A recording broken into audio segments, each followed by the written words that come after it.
What's up, guys? It's your boy Justin, back with another movie review.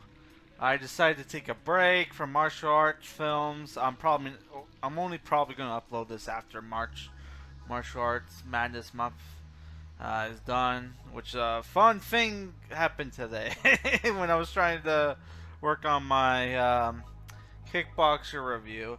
I spilled hot chocolate on my mouse and fried the thing. And I can't very hard to do edit videos with a trackpad. But yeah, so it is what it is. But thank God tomorrow. I ain't even bothered to go get a new mouse because I'm like, tomorrow I gotta go pick up a new game anyway, so I might as well buy a mouse there. Hopefully they sell games. Hopefully they sell game mouses at GameStop. I'm sure they do. So today I'm reviewing an action crime thriller, Overheard 2, which is a 2011 film, rated TVMA, and is an hour 59 minutes. Directed by Infernal Affairs director of the first Overheard film, Alan Mack and Felix Chong, starring Ching-Wan, Louis Koo, Michelle Yeoh, Daniel Wu, and Heng Lee. So, for people who don't know, sometimes movies, right, that get super popular and super successful, right, people watch them and demand that there are sequels.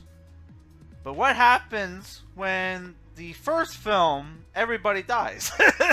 Or the main character dies? Usually in Hollywood, they just say, yeah, screw it, let's not make a sequel, even though people want sequels, right? Like the Ridley Scott's Gladiator, right, with Russell Crowe. People really wanted a sequel to that, despite, some stuff happened in that movie, right? So but fortunately for the Chinese and the Hong Kong filmmakers, they don't let a little thing like all the characters dying at the end of a movie to stop them from making a sequel, right? Which I'm not saying that happened in Overheard 1, but I'm just saying. So this movie, it has a whole new. They basically kept the stars of the previous film and put them in basically a new movie with different casts, with mostly new casts of characters. New actors, new casts, and the stars of the old film playing new characters, right? The only thing that this film has in common with Overheard 1 is that there's bugging and people overhear shit that they're not supposed to hear. So yeah. This movie is a epic revenge film, right?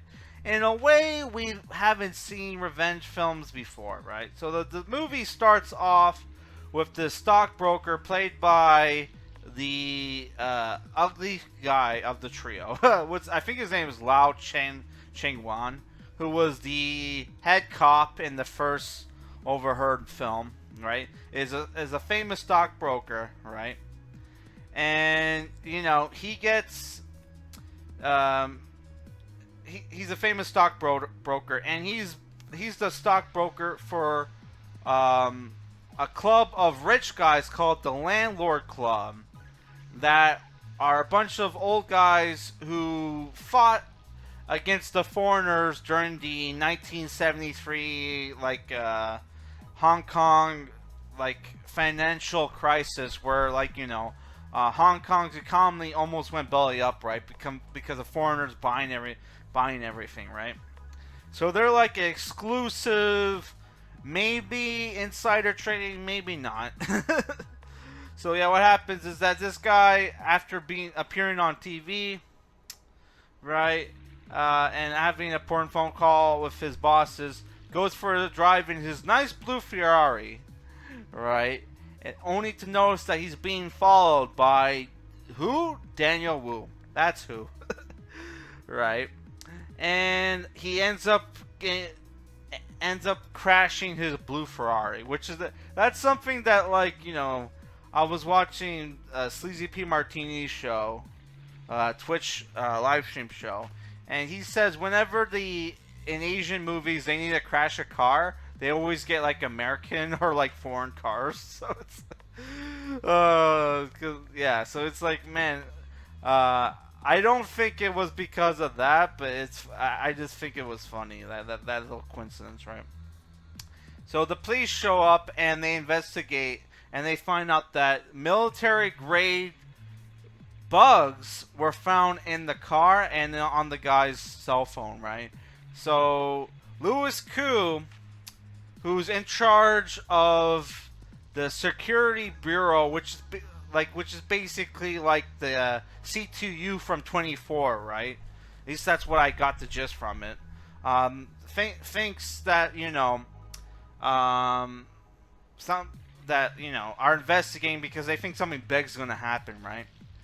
Right, and only for them to stumble upon this young man's revenge plot against the landlord club, because his father was the leader of the landlord club, but was forced to, because of the rules of the club, was whenever they get in trouble, whoever's the oldest at the time has to take the fall, right? Gets takes the fall for the company, for their group, goes to jail, only to be killed in jail. And Joe, which Daniel Wu's character, wants revenge on the group, right? And he basically coerces Lao Ching-Wan's character and Louis Koo's character to help him, right, get his revenge on these group of rich guys, right? Which Daniel Wu looks really fucking cool in this movie. In the poster, you can tell he's a criminal, right? Yeah, there's also subplots where, like, Louis Koo's character arrested his wife for,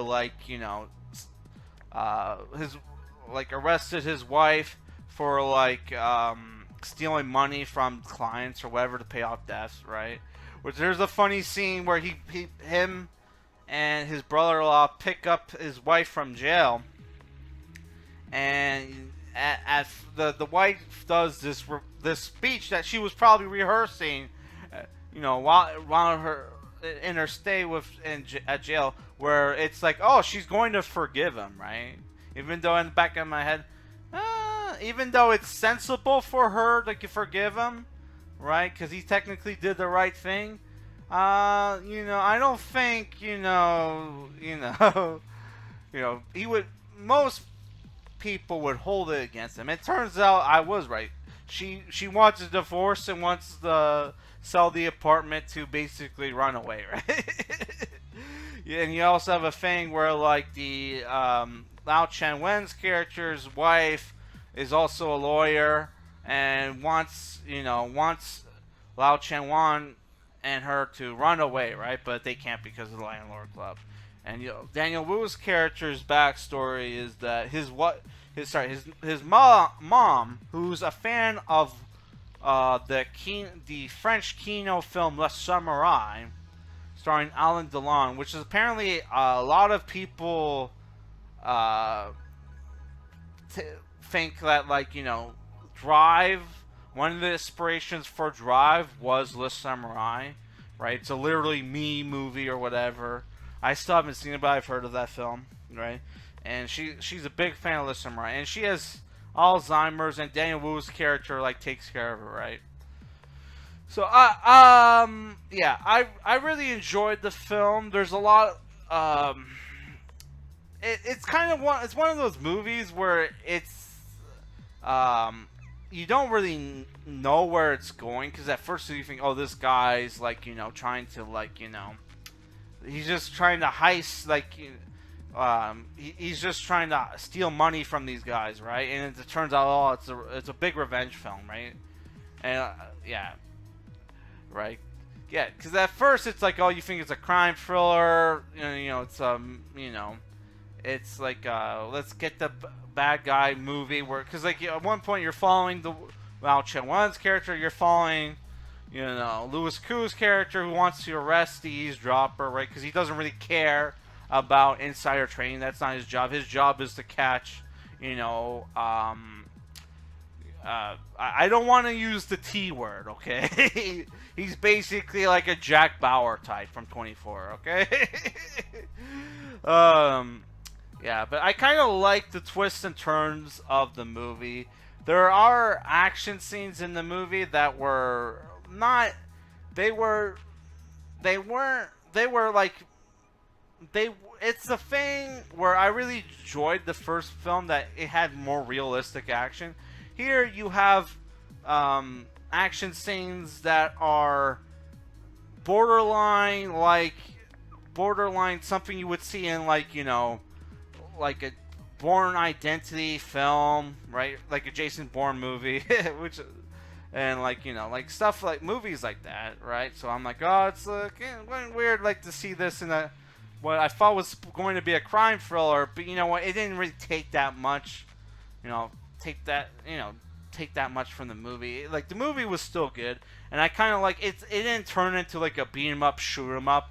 It was still like a smart thriller, right? Especially the way he gets back at the criminals at the end, right?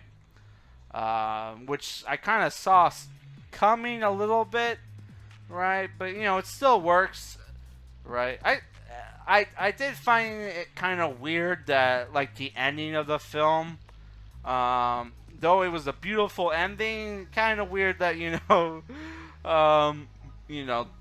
have like the two characters he basically blackmailed and forced to work with him to get his revenge are taking care of his Alzheimer's mom, right?